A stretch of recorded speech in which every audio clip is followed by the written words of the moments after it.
May it please the court? Court is pleased. Thank you, sir. Good morning. Good morning, ladies and gentlemen of the jury. My name is Jeffrey Dean. I have not had the chance to address you yet, but I'm happy to do that now. I represent Louis Toledo, along with Michael Nielsen and Michael Nappy, who are also his lawyers. You have been through a jury selection process in which we tried to explain to you over that course of time that we were talking about the end before we ever got to the beginning. We were talking about things that sound like this: guilt phase.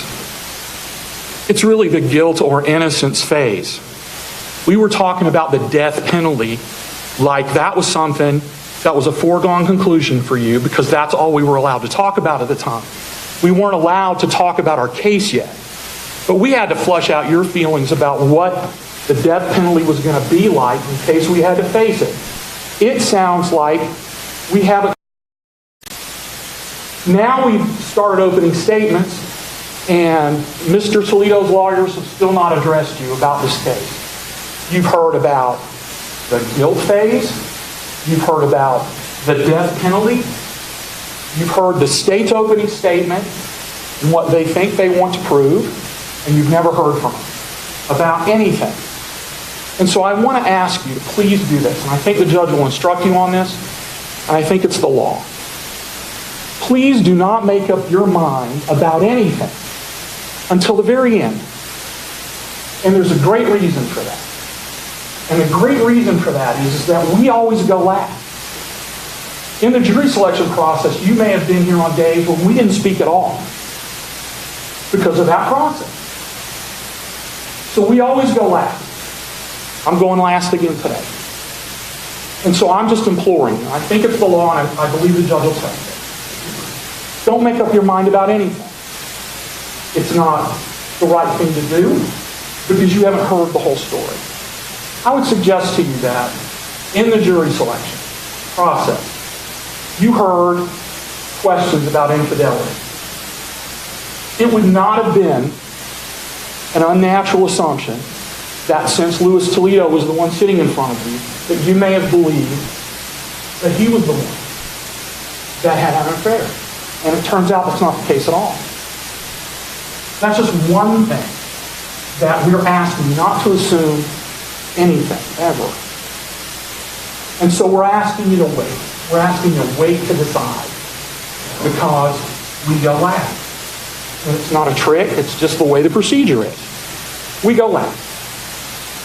The second thing is, and I think the judge will instruct you on this, is that you all shouldn't form any conclusions on your own or talk about it among yourselves because we're not finished. And you may hear part of it now and part of some evidence in a week from now. So you can't form any conclusions until the whole picture has been put in front of you and you have it all out there. Now, all of you all went through the process in which the judge said to you what the law was. He said to you, and you all acknowledged as much as you could understand it, I'm sure, and I hope you did understand it completely, that Mr. Toledo, as he sits here right now, is innocent. And you have to believe that. It's more than a presumption. It's a presumption, but it's a belief. You must presume or believe it. He read the instruction to you in whatever day you were here for jury instruction. What you've heard is the state's opening. You're going to hear mine and what I think the evidence will prove, but it's going to be different. We have been waiting to defend him. Nothing about what's happened before this should ever be mistaken for our efforts in defending him. We haven't conceded anything. So even though we've talked about the death penalty, even though we've talked about the guilt phase, even though you've heard what the state is going to try to prove, you haven't heard us defend him. And I want to say to you that it's not our burden to prove him innocent. They have to prove he did it just the way they said he did. And he doesn't have to prove anything. They have to prove it just the way they said he did. and he doesn't have to prove he didn't do it. And so that's the law as we sit here today. That's the law. He doesn't have to prove he didn't do it. So when we talk about the state's case,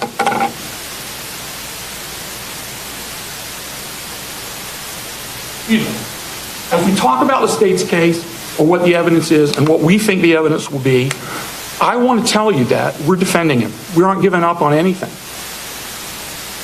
And that's where we stand today.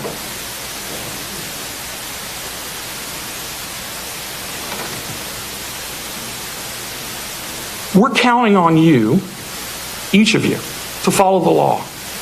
This is a case about the law and the proof. This is a case about what the judge is going to instruct you about and what the law is. And we're relying on you to hear that law and follow it. There's going to be so many times in here we expect the evidence will be very emotional. So many times. We think that.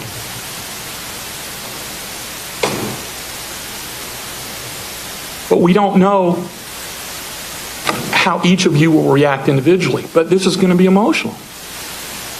Many of you already acknowledged it in jury selection that you're going to hear about, and the state attorneys skillfully outline what they're going to try to show you. This involves the death of children.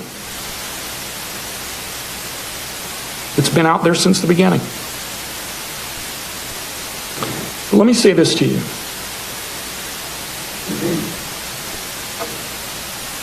Proof of death, if they can prove death.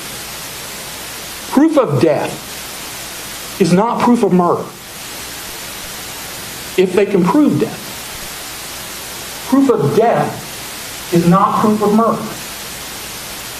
So proof of murder is a crime. Proof of death is one part of the proof of the crime of murder. Much of what you will hear, if they can prove death, will be to show that someone died. That's not proof of murder. Mr. Toledo is charged with murder. He's charged with two kinds of murder. One is second-degree murder, and that's the murder that may have the most evidence, if you believe the evidence. And that's second-degree murder. The evidence for first-degree murder, premeditation, the judge went over that with you in the jury selection. Simply put, he thought about killing somebody and he did it. Premeditation. Let's review the evidence and see where that is. We don't believe that the evidence is going to show you anyway that the state can prove premeditation. And so what we talk about now is what we believe the evidence will show you. As Mr. Toledo sits here innocent, not guilty, not giving him the benefit of the doubt, he's innocent right now. And so what I would suggest to you is that here's what the evidence we believe you're going to hear and what we think the evidence is going to show. And I just want to remind you, all the way through this, the state has acknowledged their responsibility. The judge has outlined what that is. For some of you, he referred to Lady Justice. I think in one of the groups he said it was climbing a mountain. But that's their responsibility. That's their burden to overcome all the reasonable doubt they have, that you may have, to prove every element of the crimes they've charged. So, that's where we're at. Now, how do you do that? Well, we think the evidence isn't exactly like they say. And whenever you hear phrases like, no one knows, that's a lack of evidence. And you can find reasonable doubt from the evidence itself, a lack of evidence, or a conflict in the existing evidence. That's the three ways the judge will tell you. We think that all three of these apply to the state's case. So let's go to the evidence. In October, we don't dispute the times, But I do want to say that there's going to be more evidence about what preceded October 13th. That this was a marriage that was volatile all the time, but not scary.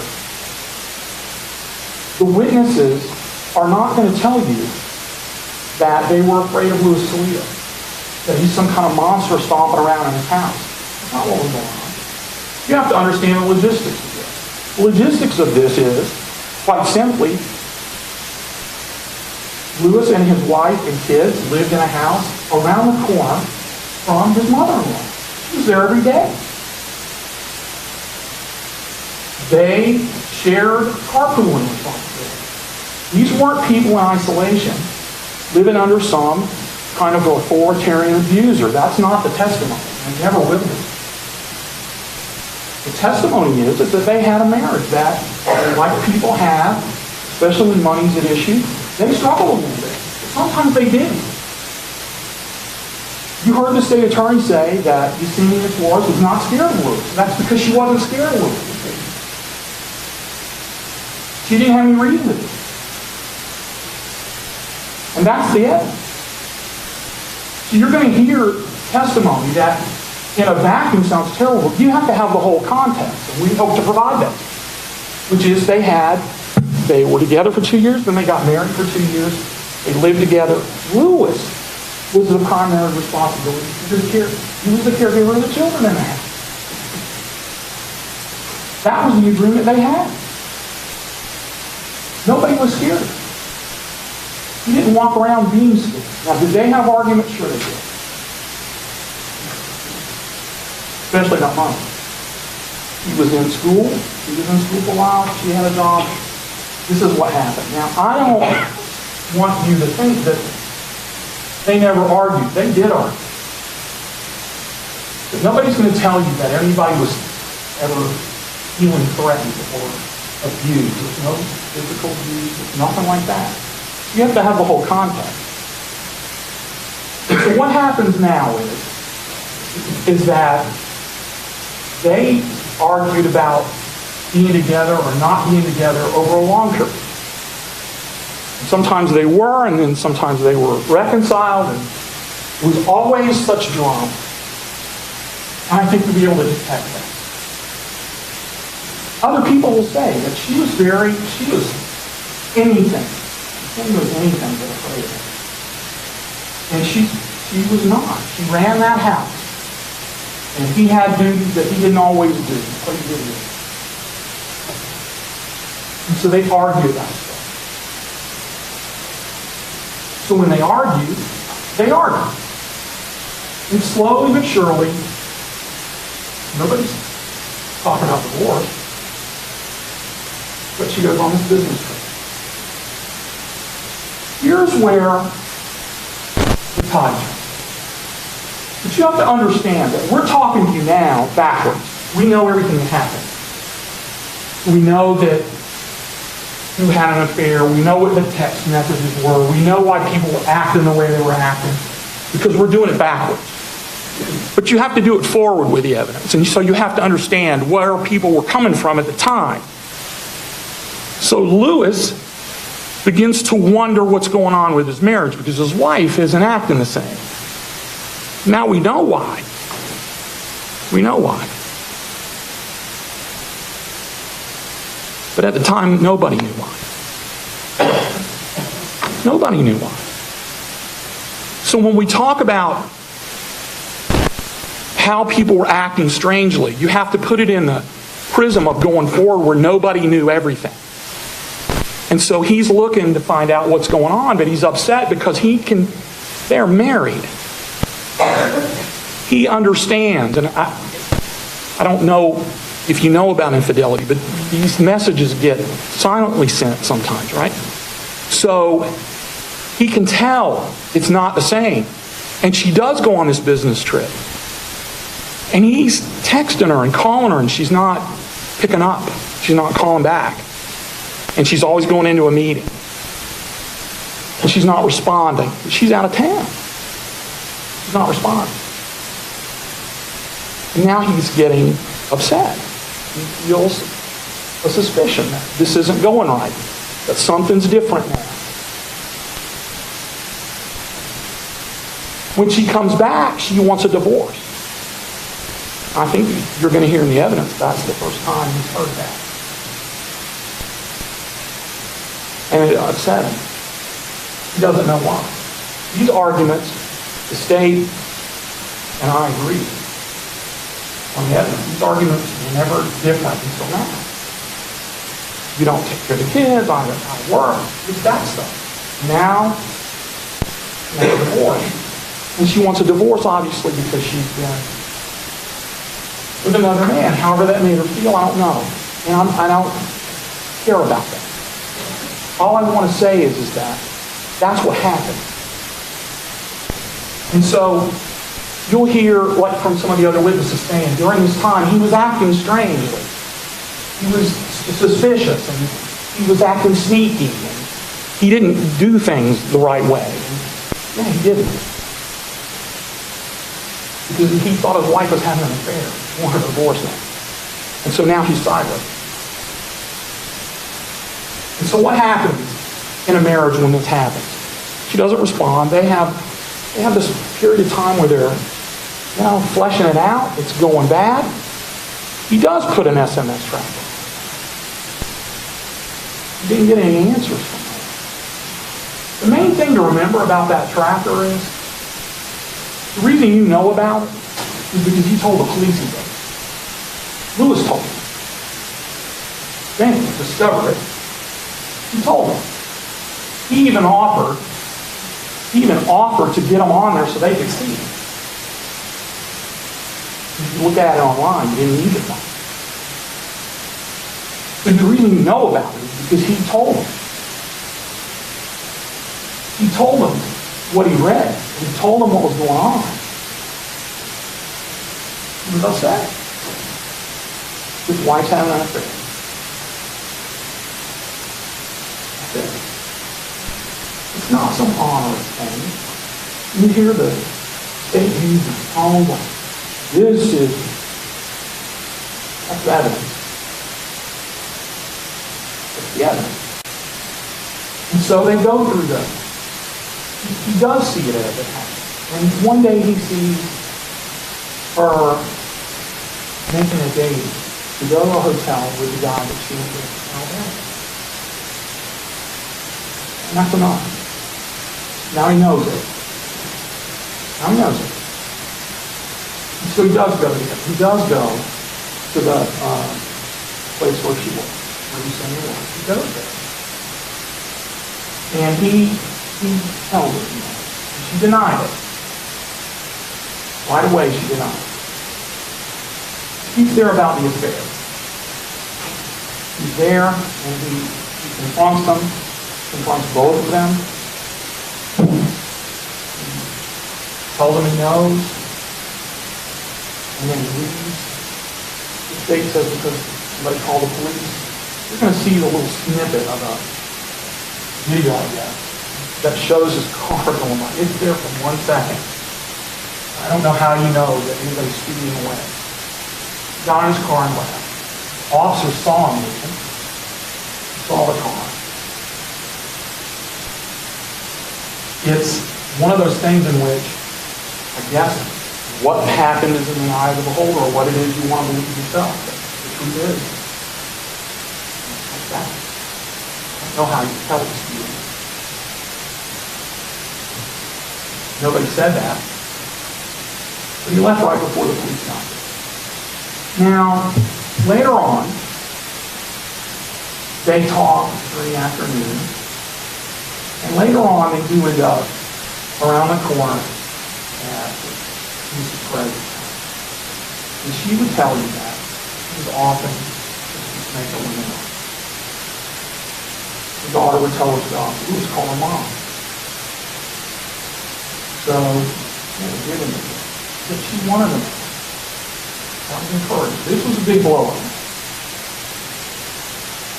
And you hear things that people don't understand, like you'll hear that he was acting crazy. But Ms. Perez doesn't know that her daughter is innocent. And so when they start talking about this stuff, Lewis tells her, but he's kind of nonchalant about it. Maybe she didn't want to get in the middle of it, although she was in the middle of a lot of stuff. She didn't want to get in the middle of it. Okay, so what? She doesn't get in the middle of it. But they talk it out. And at that discussion, they're talking about breaking. They're talking about dividing stuff and who gets what. And then he leaves. Later on, this assumption that he was waiting at the house for them, I don't believe the evidence will support that. I believe the evidence will show that he said he had no kids were going to spend the night at her mom's house. He was not accepted. And so, when she came home, he was there, he wasn't there, later on he was there. Now what happens after that? What happens after that? Especially when it comes to the children. There's no evidence. There's not. You need to understand that we believe the evidence will show what this process is like. Somebody's indicted. They're indicted at the state's pleasure. They indict somebody when they want to. They don't. There's no rule about it. There's no time limit. This. So when they indict somebody, they do that when they want to. But when they do it, and formal charges are filed, they're saying they have all the evidence. So a complaint now about not having the evidence is not Mr. Toledo's issue. Because you have to follow the law. And the law is, you can find a reasonable doubt on the conflict in the evidence itself, or a lack of evidence. And so you've heard about this issue. In fact, you were asked about it, of there being no bodies. They indict people when they want to. That'll be the custom. They indict when they want to. So, when you get to the point of having to decide murder, not death, there'll be evidence, if they can show it, evidence of death, if they can show it. But murder's not death. Death isn't murder. Having the bodies isn't a requirement, but not having them isn't evidence of murder. It's not anything. It's a lack of evidence. And so, when you're considering that, it's the state's responsibility to cover every element of proof, not yours. You're supposed to take it as you get it. And so anything they don't have, you can't make the jump. It's like leaving milk out of a cake recipe. You have stuff in a bowl, but you don't have cake. So when you get to this point of having to decide what the evidence is for murder, you have to take the evidence as you get it. The truth of the matter is that no one knows, other than the statement that may or may not be offered, what happened. No one knows. Circumstantial evidence is covered with you in your jury selection. Here's valid evidence if it proves something. It's not circumstantial evidence to say we have it but, or it must be like this because of A, B, and C. If A and B, then C, you can't do that. There has to be evidence. And there's not. There's not. Mr. Toledo gave a statement to the police about how his wife died. That statement doesn't show murder, necessarily. You're the ones that decide that. But what I would say to you is that you're the decider of fact about that. The state attorney says it was out of criminal intent, wicked intent, the elements of second-degree murder. Second-degree murder is not first-degree murder. Second-degree murder, he says that's why he did it. You're going to have to figure out where the evidence comes from that supports that statement. Because just because he says it, because I say it, that's not evidence. So at the end of the day, at the end of this process, you should be looking for the evidence of his wickedness, of his malice towards his wife. Not that he was mad about an affair, but what led him to do that? Because the evidence supports that it was an accident. Just as much, if not more. And so when we get to the children, you have to decide for first-degree murder, if there was a death, it was a criminal act, and if there was premeditation. Thought about it and he did it. I'm suggesting to you at this point the evidence will not show that, because there is no evidence of that. Evidence of blood, dots, you're going to hear about that. Listen to how that blood theory, the scientific evidence, whatever you want to refer to it as. Listen to how it fits into what you actually know. Because that's all you're allowed to do. And you can't fix it if it doesn't answer your question. And I think even in some of your jury selections, you've been told they won't answer all your questions. And would you be okay with that? Well, it depends on what the question is. So what I'm saying to you is that you may give a lot of evidence, but it has to go to something. It's not just evidence that's put in a pot and then you go, yeah, we got it. The judge is going to tell you what is required to prove second-degree murder and first-degree murder. He's going to tell you that. The evidence has to go to one of those things. And it doesn't just go there because somebody says it does, or it doesn't not go there because somebody says it doesn't. It actually has to do it. And so when you talk about circumstantial evidence, when you talk about what might be, what this could fit, if it can fit lots of things, the judge is going to tell you how to do that. But if it fits lots of things, you have to do the thing that is most beneficial to the defendant if it's not inconsistent with what he told you. So it can mean more than one thing, but the law is going to tell you how that's directed. If it's circumstantial evidence. There is no direct evidence of how the children died. There is no bloody crime scene. There is no witness. I would suggest to you that if you believe Tyshawn, I want to tell you about him in a second. If you actually believe him, then what he says, Mr. Toledo said, is actually not evidence of first-degree murder. It's the opposite. He snapped. Means he didn't think about it. Now, Tyshawn.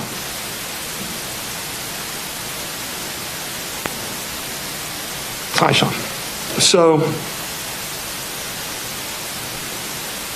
he's a neighbor, next door neighbor.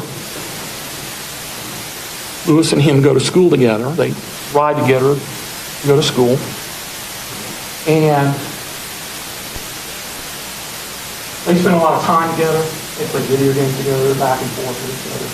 He's over at the house a lot.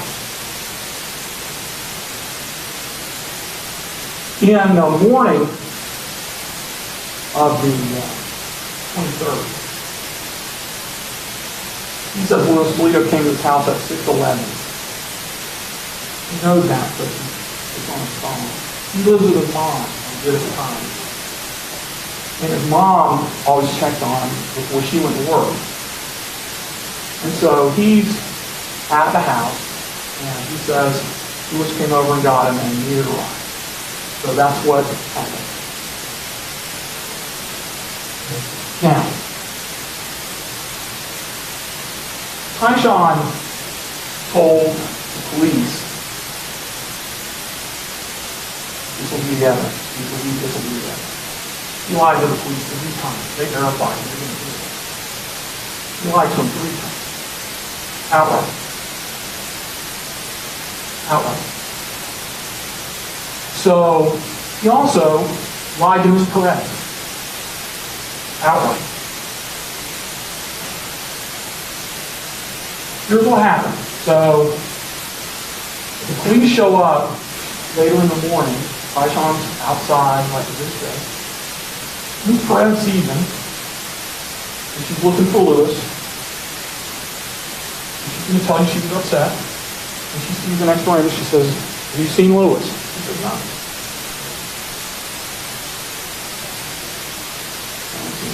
Please ask him. Haven't seen him. Yes. They were there. You have to. So, he says no. Later on, when the police are now in the house, everybody's thinking there's a problem. So now they're going through that. Tyshawn called his mom. No mom in there. And here's what happens. He sends a message over giving some information. And they come and talk to him. And he gives a little bit of this story that you heard the state attorney say that they want on a car ride. But he doesn't say anything. And then later on, he gives a little bit more. But he doesn't tell them that he knew more when they asked him the first time. That's the second time. He doesn't tell them. And then finally, he says, yeah, this is what happened. I took the car with him. And he said, when they got to where the car was parked, they got in the car with Lewis, and they never spoke to him. But his story is also that they went around the corner a couple places and found this dumpster where they put stuff in, and they never spoke about it. Didn't say anything. He doesn't go, "Where are we going? What'd you do? What do you mean you snapped?" If that's what he said. Nothing. Now, later on, he takes the police on this car ride. And he's trying to describe what Lewis is wearing when they go to this dumpster and they're stuffing, retrieving these bags out of this dumpster. And he's saying what he was wearing may be innocent. Please go. You sure? Yes, that's what he's wearing. Are you sure? Yes, that's what he's wearing. And then the police go, "Well, how can you be wearing that when it's in here?" And whatever he described him wearing is in the bag, in the dumpster. So, 2 things happen. Either the story's true and Louis Toledo went naked home, or Tyshawn doesn't know what he's talking about. And he lied. Because the stuff's in the dumpster. Here's another thing. I would just really encourage you to really look for the little things. This is a long trial. I don't know how you're going to manage your notes and all that, but this is a long trial. And stuff you're not going to remember that we're saying now, maybe in a couple weeks you won't remember it. Whatever you think is important now may not be important later. Please look to the things that don't change because somebody said something. There's a way to see if this is right. There's a way for you to feel like you're getting it without the spin of a lawyer or the testimony of somebody that has an interest in saying something. There's a way to do that. And these are the objective things that you look at. What people did that you don't think are important at the time, but now they are important. Now they're important. So this guy, Tyshawn, who is tied to his phone, tied to it. Tied to it. Makes all these calls. He's calling his girlfriend right on time. Calling his girlfriend right on time. Right when he's supposed to. Calling his mom. When he goes on the ride with Lewis, he leaves his phone at home. He leaves it.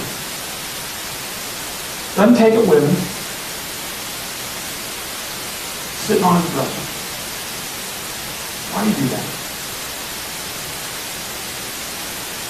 So, what you're going to see from the evidence is that the people that supposedly have credibility may not have it. The people that you're not supposed to listen to may have it. But you're going to get it. And then what you have to do is, you have to put it in the context of murder. Not death. Proof of death is not murder. Proof of death is proof of death if they make it. Because somebody died doesn't make it murder. It doesn't make it second-degree murder, and it doesn't make it first-degree murder. Because that's the crime. That's the crime.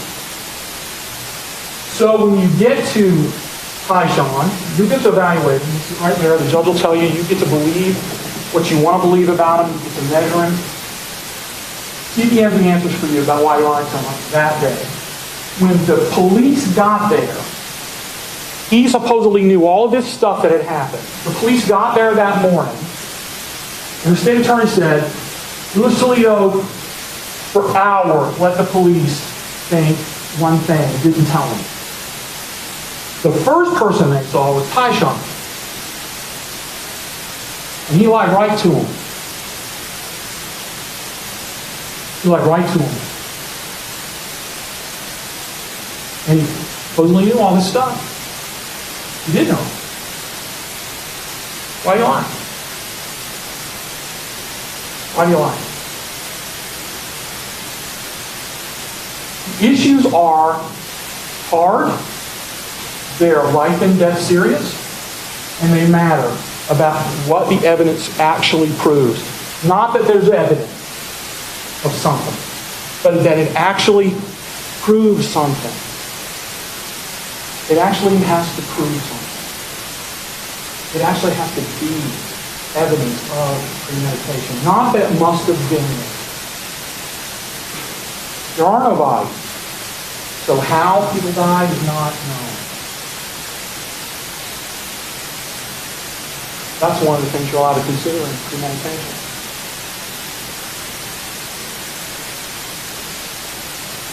The state decides when you bring it forward.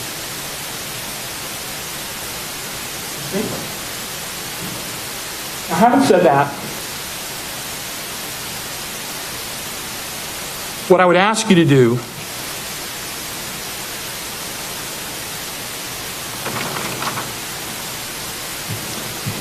is, it's so important for us. It's so important for us for you to follow the law. It's really important. The law matters now. And so a lot of the questions we were asking before, it matters now more than anything. When the judge instructs you on the law, when you hear how certain evidence is supposed to be applied, that you apply it that way and not some other way, that when the judge tells you the law, this is going to be so important for this case. We think we picked you because you followed it. And so, as Mr. Toledo's attorney, I'm saying we need you to follow the law. You're going to hear this law. The judge is going to outline it for you. He's going to tell you what these things mean and how you're allowed to consider the evidence and what you're not allowed to consider. He's going to tell you how to judge witnesses, how not to judge them. He's going to tell you that you can believe what you want to believe and not believe anything you don't want to believe. You can take it all, take it none, take a little bit. But he's going to tell you the elements of these crimes. He's going to tell you the recipe. He's going to give it to you. And you have to decide, does the evidence meet the element? Proof of death is not proof of murder if they prove death. Proof of death is not proof of murder if they prove death. Does the evidence go to prove death, or does it show premeditation? If you say it must have been, then that means you didn't have any proof. And you can't speculate. And I would say to you again, I want to come back to this very important point, and then I'm almost finished. This is going to be sometimes very emotional. It's going to be heart-wrenching. It'll be awful. It'll be awful sometimes, listening to this. And what I would say to you is that the judge is going to tell you the law about it. Because this is covered in the law. And that you won't be allowed to render a verdict because you're sympathetic or empathetic, or that you're mad. That's not a lawful verdict. I'll tell you that. And maybe you will. Maybe you will. I watched the jury selection. I see, I heard what I heard. Maybe you will be. Maybe you will feel terrible sympathy. But murder cases always start with terrible. It's always terrible. The proof of death isn't proof of murder. And at the end of the day, when the proof is done, I think it's going to be really the evidence that tells you that they weren't able to prove it. They weren't able to prove it. That's our job, to show you that, not to show you anything. We would like to point out the lack of evidence. We would like to point out the conflict in the evidence. We would like to point out the evidence itself isn't substantial enough to support these convictions. Please wait for the end of the trial. Please. We don't go, we go last. We go last every time. We go last every time. It's at the very end, when there's closing argument, and the state attorney will close, and we go then, and then they go last, just to make sure that everything's covered. You don't go last then. So we're imploring you, don't discuss the case. Don't make any conclusions on your own. Wait for the end. Wait for the facts to all be in. Wait for the judge to give you the law that you would apply those facts to. And even if you don't like the law, we're confident that you'll apply it. Even if you think the law should be something else, why is that the law? Well, that's the law. He gives it to you. And so we're asking you to wait. In this phase of the trial, you all have to agree. If we get to another phase, it'll be individual decisions that we make. But here we are at the beginning of a trial. Each side has staked out their claim to this, what we think you're going to hear or not hear, what we think our positions are. Please wait till the end. We're confident, very confident. I'm not going to yell at you. But we're very confident. This evidence doesn't match up with the charges, and it can't. It's not there. It never was there. It's not there now. And so we appreciate your service. We really do. We know this is hard. I want to thank you personally for Mr. Toledo, that you'll listen to his case, listen to the law when the judge gives it to you, and we look forward to presenting whatever we can to make this case go easy. So thank you very much.